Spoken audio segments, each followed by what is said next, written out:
Okay, another chamber in the bag, and like most chamber ones, this one had a ton of stuff going in for it.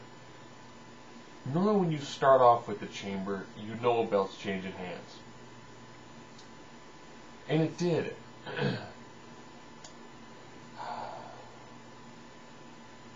Came down to John Cena and Triple H.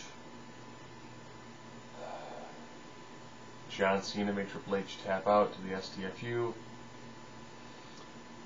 And then they had his first title defense against Batista, in which Batista defeated John Cena and became champion. So the title went from Sheamus to Cena, Cena to Batista. And that was like your opening, roughly half an hour of the pay-per-view. You know, McIntyre, Kane, again McIntyre, you know, really didn't expect to see anything else really happen there.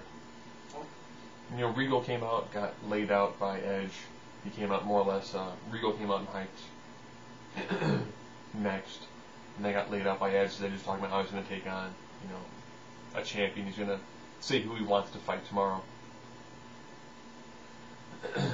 The match between Gail Kim and Maurice never happened. Instead, it became a Raw Diva versus SmackDown Diva match. And of course, as the crowd didn't care at all to see Layla and Michelle McCool take on Gail Kim and Maurice, I really didn't care either. And then threw in another bonus match. The Miz took on MVP, and of course Miz retained. Now you're probably thinking, yeah, but there are other matches too. No, you pretty much had the 2 chamber matches, a thrown together tag match, and the 2 mid-card titles were defended. Then it came down to the match almost everyone knew Taker was going to lose. Just about everyone had picked Jericho or Punk. Yeah, it wasn't Punk. And most people too either figured that, you know, the Morrison injury was going to allow Shawn Michaels to get involved, or Shawn Michaels would just get involved, and he did. When it came down to Taker and Jericho, Shawn Michaels snuck in sweet chin music, allowing Jericho to get the pin. So for those who are keeping track at home, yes,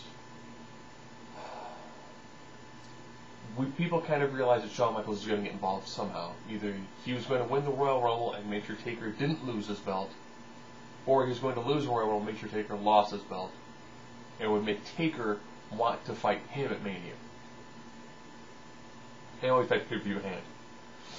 You would have new champs, Batista and Jericho. McIntyre retained, Miz retained, and I guess Layla and Michelle McCool beat Gail Kim and Maurice. The good spot was they finally actually acknowledged that Gail Kim, being from French Canada, actually speaks French. So all the time Maurice was saying stuff, she was actually running her down. So it's good. So the person who speaks French to, you know, brag on people, now realize the person who is facing also knows French. So I guess that we'll see a new Divas champ crowned on Monday.